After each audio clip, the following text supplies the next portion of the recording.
Why would an entire chapter of the Bible, a prophecy written 7 centuries before Christ, vanish from public readings in the very tradition that preserved it? What could be so dangerous about a few dozen lines of ancient poetry that they are skipped, silently, year after year? We turn to Isaiah, the prophet who saw the throne of God and spoke with fire on his lips. But here, in this forbidden chapter, his words shift. They speak of a figure, rejected, beaten, silent, who carries the guilt of others, and then exalted. You were never taught this, because when the scroll is opened to Isaiah 53, it is usually in private, in whispers, in debates, in the places where doctrine and destiny collide. The text itself remains, black ink on parchment, yet in the public voice, it is gone. Why? Was the servant too easily mistaken for someone certain people did not want you to see? Was the cost of reading it aloud greater than the cost of silence? And if that is true, then what happens when we read it now? Stay with us, because once we step into the shadows of this chapter, once we hear the servant speak without raising his voice, we will walk a path that may change the way you see God, Israel, and the Bible forever. And if you're new here, welcome to Timeless Bible Tales. Subscribe and like the video so that we can keep spreading the message together. Now, let's open the chapter together. The chapter is still there. Ink pressed into parchment more than 2 millennia ago. Yet, it is absent from the lips of the reader. In the synagogue's Haftorah cycle, Isaiah 52 is read, then Isaiah 54, as if the servant's suffering has been quietly folded away. The Torah scrolls are not missing a letter. The omission is deliberate, a pause that has lasted generations. The hush is almost ceremonial. You can hear the rustle of robes, the measured breath before the next verse begins, and the skipped chapter is left suspended in silence. This is Isaiah 53, words that describe a figure despised and rejected, a man of sorrows, acquainted with grief. Words that tell of one pierced, crushed, punished for the sins of others, yet somehow vindicated. In some synagogues, these lines have not been proclaimed aloud in public for centuries, not missing from the text, but missing from the voice of the people. Why? We know the Haftorah cycle, the traditional reading sequence for prophets, was shaped in its final form in the centuries after the exile. Many choices in its ordering were practical, some thematic, but some were polemical. As Jewish-Christian debates escalated in the first centuries, certain passages became lightning rods. Isaiah 53 was one of them. You and I can see why. A chapter that describes an innocent sufferer bearing the sins of others. The parallels to Jesus are unavoidable for any Christian reader. For the rabbis, reading this aloud in public risked reinforcing their opponents' claims. But what if this silence is not just an absence? What if it is itself a kind of commentary? Silence can be defensive. It can also be strategic. In the ancient world, avoiding a text could be a way to control its interpretation, to keep its dangerous currents from pulling a community into someone else's river. Picture a small gathering in a 10th century synagogue. Oil lamps flicker. The reader's voice fills the air with the words of Isaiah 52, describing the servant's coming exaltation. Then, without pause, the scroll rolls forward. The next sound is Isaiah 54, a promise of restoration. Those present know what was between. They've read it privately, but in public, that gap becomes a shared, unspoken boundary, a wall of omission. And here's where it becomes more intriguing. The earliest records of this omission appear not in the Bible itself, but in later Jewish tradition, meaning Isaiah 53 was not always avoided. In fact, some ancient commentators wrestled with it openly. Targum Jonathan, a 1st century Aramaic paraphrase of Isaiah, identifies the servant as the Messiah. The debate over who the servant was had already begun long before Christianity, which begs the question: if this was once read and discussed, what changed? You stand now in the middle of that long hallway of history. On one side, the prophet's own voice in 700 BCE, delivering a vision to a Judah trembling under Assyrian threat. On the other, centuries of layered interpretation, avoidance, and return.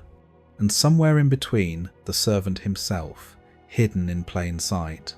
We are left to ask, was the omission meant to protect faith or to shield people from a truth too unsettling to speak aloud? Some will tell you the omission is merely a quirk of the reading cycle. Others will insist it is a shield against a dangerous misreading, and still others will whisper that it is part of a greater pattern, one in which the most explosive truths in Scripture are not removed, but allowed to remain quietly, waiting for those who will seek them. That is the irony here. The words have not been erased. They have simply been left to lie in the open, unspoken, their meaning ripening for those willing to ask. So, we will ask. And the first question is the simplest. Who is this servant? Is he a nation, a man, or something else entirely? This is where our investigation begins. To follow the trail, we must meet him in his own setting, in the Jerusalem where Isaiah spoke, in the dust and noise of the court, in the uneasy shadows of empires watching Judah. Because the servant's silence begins here, but it will not end here.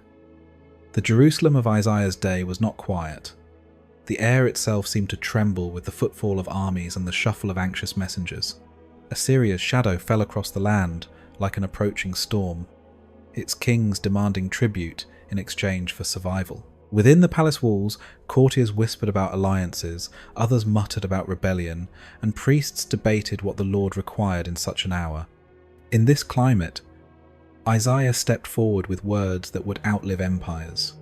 Among them were 4 songs, scattered through the latter chapters of his book, each painting a portrait of a figure simply called the servant. The first 3 songs are remarkable, but the 4th, Isaiah 52, 13 and 53, 12, is unlike anything else. Here the servant is not triumphant in battle nor honoured in court. He is beaten, disfigured, despised, and yet, through his suffering, others are healed.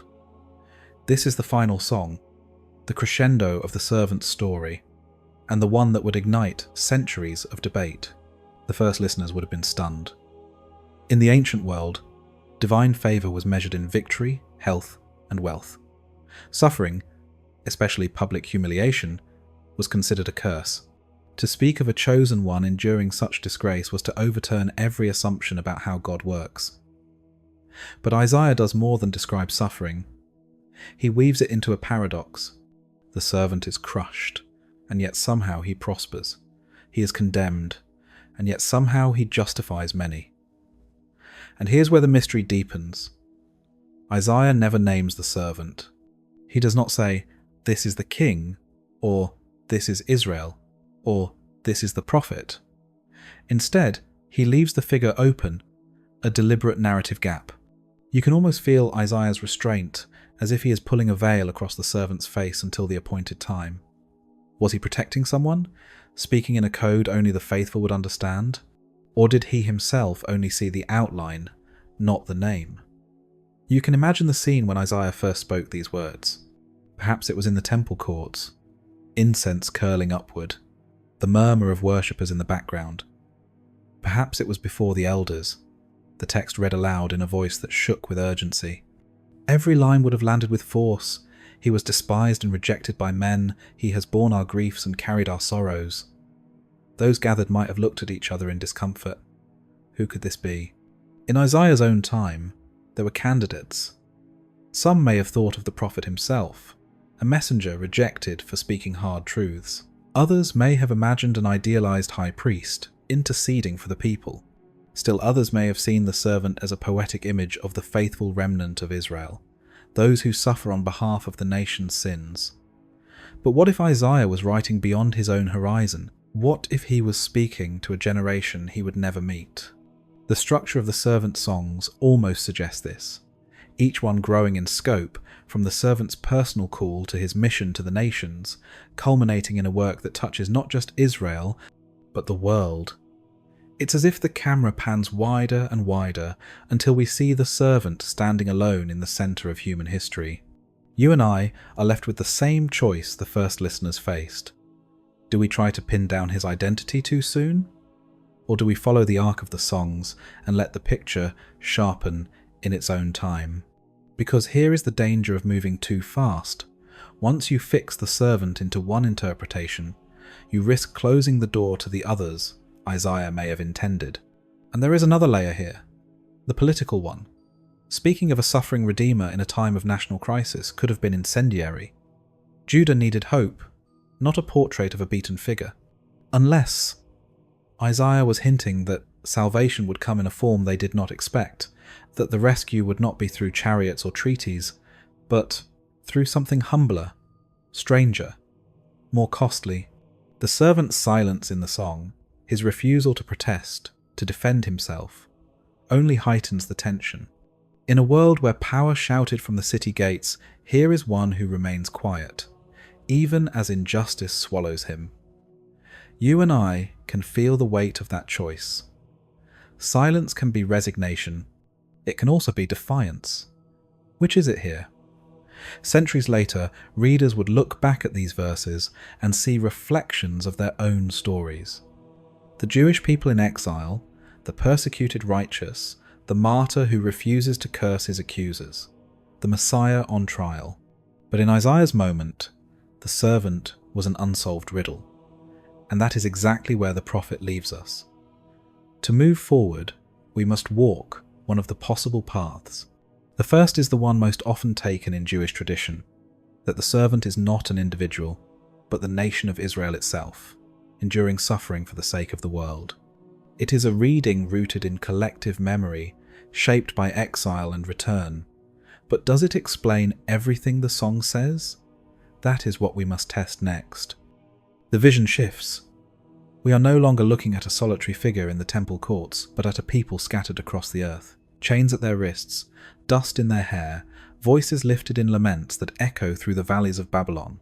For centuries, Jewish tradition has read Isaiah's servant not as one man, but as the nation itself, Israel, the covenant people, chosen to bear the weight of the world's misunderstanding and hostility.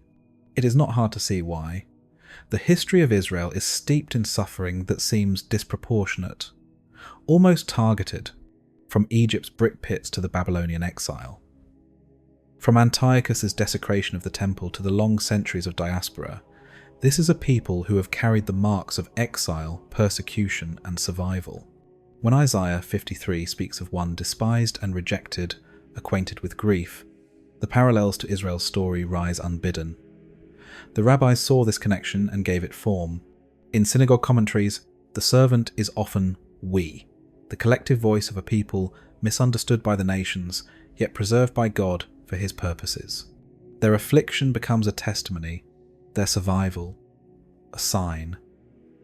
You can picture a rabbi leaning over a scroll, tracing the lines with his finger and nodding slowly. This is us. We are the ones no one understands. But here is the question you and I must ask. Can a nation suffer for others in the way Isaiah's song describes? The text speaks of the servant bearing iniquities, making intercession, being pierced for transgressions not his own. Collective suffering can inspire empathy, but can it carry guilt away? Think of the image Isaiah paints. Like a lamb that is led to the slaughter, and like a sheep before its shearers is silent. In Jewish liturgy, the lamb is a sacrificial symbol, offered on behalf of the people, its blood marking atonement. To apply that image to the entire nation raises attention. A nation can be oppressed. A nation can be exiled.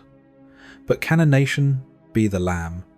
And here's where the conspiratorial thread resurfaces. Some scholars have argued that framing the servant as Israel served as a protective reading, especially in the centuries after Christianity claimed Isaiah 53 as a direct prophecy of Jesus. In that climate, to read the servant as the Messiah would have been to hand one's opponents their strongest weapon. Safer, perhaps, to see the servant as a poetic us, a symbol of endurance rather than an individual redeemer. But what if that safety came at a cost?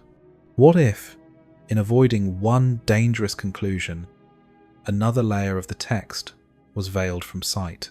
You can almost feel the tension in this choice, the need to preserve identity and survival, set against the risk of missing a deeper promise. This is where historical context matters. In the exile, Israel's survival depended on holding tightly to its identity as God's chosen.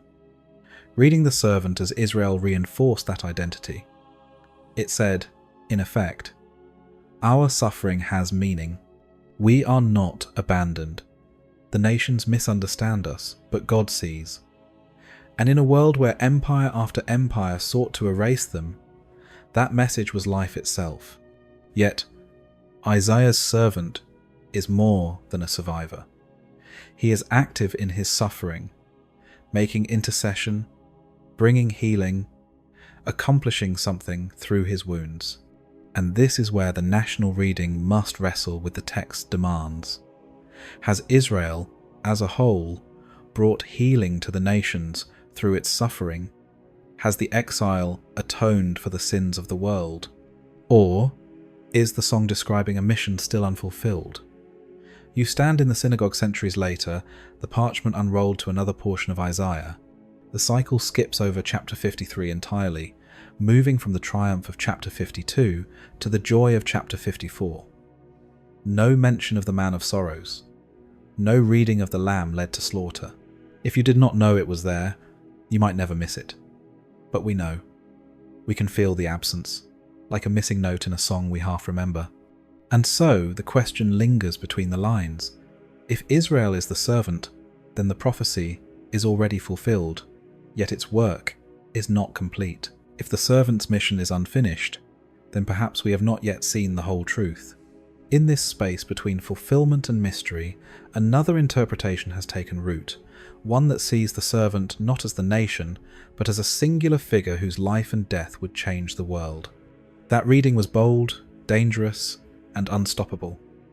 And it is the path we walk next. The scene shifts again. This time, the dust of exile is gone, replaced by the heat and tension of first-century Judea. The streets of Jerusalem are crowded, the air thick with the smell of baking bread, incense from the temple, and the distant iron tang of Roman weapons. And into this world, a figure walks who will claim the servant's song not by quoting it, but by living it. For the earliest Christians, Isaiah 53 was not a riddle, it was a portrait. They read of one pierced for our transgressions, bruised for our iniquities, and they saw Jesus. Every line seemed to align with the events they had witnessed or heard from those who stood at the cross.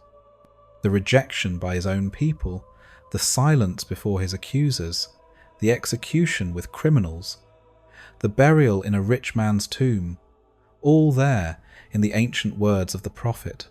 And this is where the controversy ignited like dry tinder. To read Isaiah 53 as a messianic prophecy was not an academic position. It was a revolutionary claim. It meant that the long-awaited deliverer had come, but not as a conquering king. He had come as the suffering servant. That redefined the Messiah's mission entirely. You can imagine the shock. For generations, messianic hope had been tied to victory, restoration, and freedom from foreign rule. A Messiah who died under Roman execution was, to many, a contradiction in terms. Yet here were followers of Jesus pointing to Isaiah 53 and saying, "It was always meant to be this way." But here is the question we must ask together. If this chapter so clearly fit Jesus' life, why was it so hotly contested? Why did it become a fault line between faiths?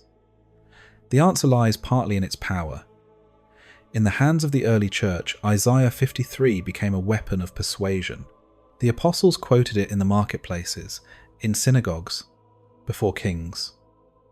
Philip, in the book of Acts, meets an Ethiopian official reading Isaiah 53, and begins with that very passage to explain the gospel.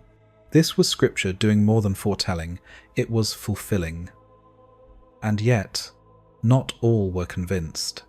In Jewish debate, Isaiah 53 as a messianic prophecy was rejected, in part because it challenged the national reading and, perhaps, because accepting it would mean accepting Jesus as Messiah. And here the conspiratorial element sharpens, for if the servant's identity was settled on Jesus, the chapter became more than dangerous. It became decisive. Think of it, a single chapter that could tilt entire communities toward this new faith. A scroll that, once read aloud, could undo centuries of expectation and redraw the shape of hope itself. It is no wonder some avoided it, skipped over it, or reinterpreted it to fit safer boundaries. And you, standing in that Jerusalem street, hear whispers. Some say he was the servant, the lamb led to the slaughter, whose death was not defeat but victory. Others scoff, how can a man crucified be God's chosen? How can shame become salvation? This is where the tension lives. The Christian reading sees the servant's wounds as the very means of healing, his death as atonement, his silence as submission to the divine plan. But for those who could not accept that plan, another possibility had to be kept alive. And so the servant's face remained in shadow for many. But the shadows were not empty. In the centuries to come, other theories would emerge, interpretations that strayed from both the national and the Christian readings. Some were speculative, others drawn from hidden texts found in caves or whispered in sectarian halls. They dared to ask if the servant was not a man at all, and those possibilities lead us deeper into the margins, where the ink is faint and the page is brittle. The air grows cooler as the scene narrows. We leave the noisy streets of Jerusalem and step into a dim stone chamber where a small group hunches over cracked scrolls. Oil lamps sputter, casting long shadows against the walls. The smell of dry parchment and aging leather fills the space. Here, among the fringes, a different picture of the servant begins to emerge. Some of these theories were preserved not in the mainstream synagogues or churches, but in desert caves, hidden under layers of dust and time. The Dead Sea Scrolls hint at more than one Messiah, one priestly, one royal. In that reading, Isaiah 53 might point not to a conquering king, nor to the nation of Israel, but to a priestly figure whose role was to bear sin through intercession, perhaps even to offer his own life. Imagine how destabilizing that would be. A vision of leadership rooted not in power, but in sacrifice. And then there are the whispers of angelic mediators. Some speculative writings, clearly marked as such, describe heavenly beings tasked with carrying the weight of judgment, or offering themselves as ransom for many. Could the servant have been envisioned as one of these, a figure too radiant for human form, yet willing to be broken? The thought is unsettling, not least because it shifts the servant beyond human history into the realm of the eternal. You can see why these ideas never became mainstream. A supernatural servant complicates doctrine. It blurs the lines between creator and messenger, between God and the one sent. But in the margins of history, in communities that saw visions and heard voices, such possibilities were not dismissed so easily. We must also reckon with the Essenes, that mysterious sect by the Dead Sea. Their scrolls, speculative and outside the biblical canon, speak of a teacher of righteousness, a persecuted leader who suffers for the sins of the community. The parallels to Isaiah 53 are striking enough to raise the question, did they see their teacher as the servant, or did they read Isaiah 53 as a template for the righteous leader's fate? And here is where the conspiratorial thread tightens. Because if Isaiah 53 could be applied to multiple figures, national, messianic, priestly, even angelic, then controlling the interpretation became vital. The wrong reading could fracture a community, ignite heresy trials, or inspire movements that threatened the status quo. Silence, in such a case, was not mere neglect. It was strategy. You, in that lamplit chamber, lean over the shoulder of a scribe, tracing faded lines with his finger. He does not read aloud. Some words are smudged, others missing, and you wonder, were they lost to time, or erased by choice? What if these alternate servant identities were deliberately consigned to the shadows because they opened doors no leader wanted opened? It is tempting to think of these fringe views as irrelevant, relics for scholars and dreamers, but they reveal something vital. that Isaiah 53 was never a dead text. It was a living, contested vision, adaptable to the needs and fears of each generation. And if even the outer edges of history fought to claim it, what does that say about the power contained within its lines?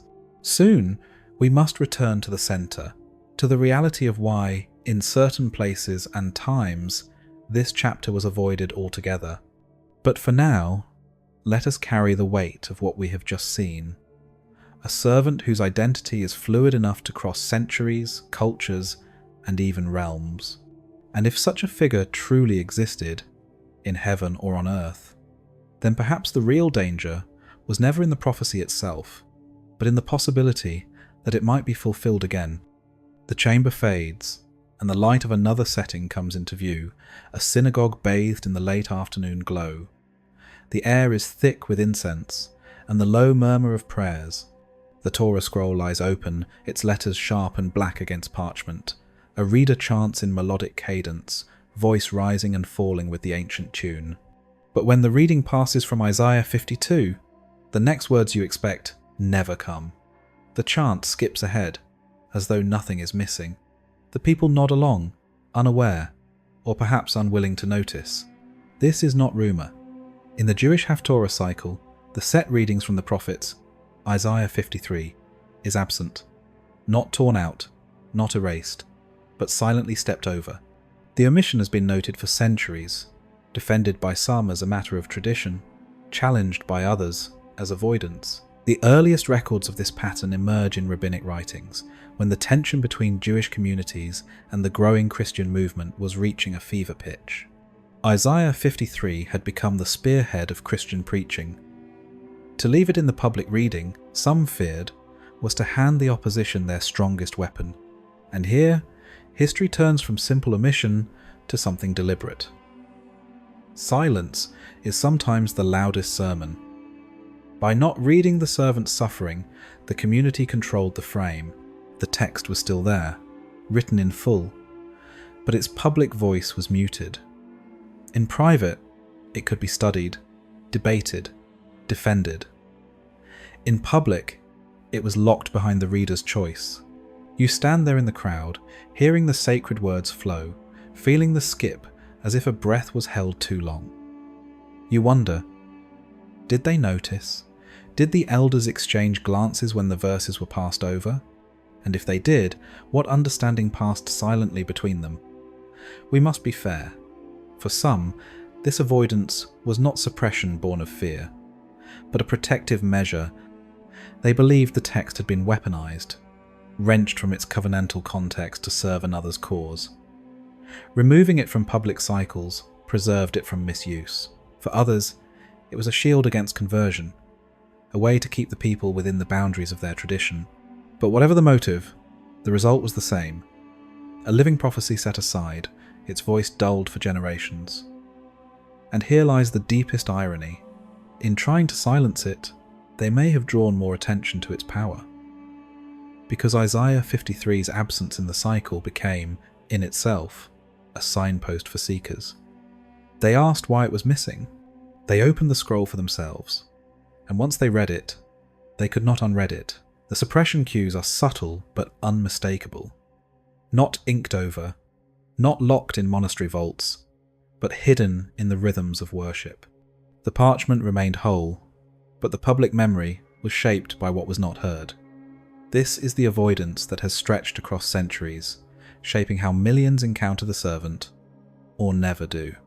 And now, as we stand with the scroll closed once more, the murmurs fading into silence, we are left with the same choice. Will we let the avoidance define the servant's story, or will we open the page and read it aloud?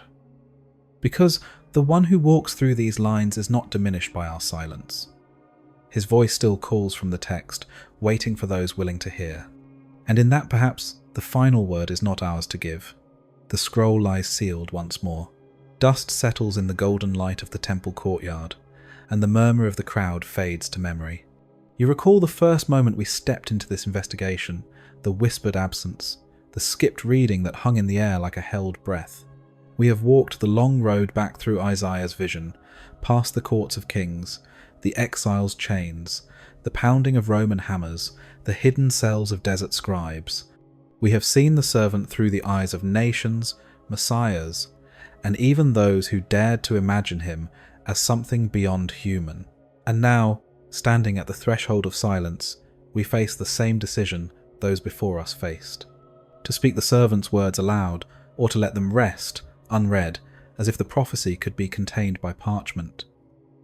The sword that hangs over this chapter is not forged of steel, but of choice. It can cut the servant from our hearing, or it can cut through our pride and fear, laying us bare before the truth. You were never meant to read this casually. No one is. Isaiah's vision was born in the heat of divine fire, and those who touch it feel the burn. Perhaps that is why it has been avoided, not simply because of who it points to, but because of what it demands from the one who listens. If the servant bore our griefs, then to hear him is to confront our guilt. If he was pierced for our transgressions, then to name him is to admit our need for healing. We have traced suppression in the skipping of a verse, the rolling shut of a scroll, the careful guarding of a tradition, but the greater danger is the silence within us, the choice to leave the servant outside our hearing.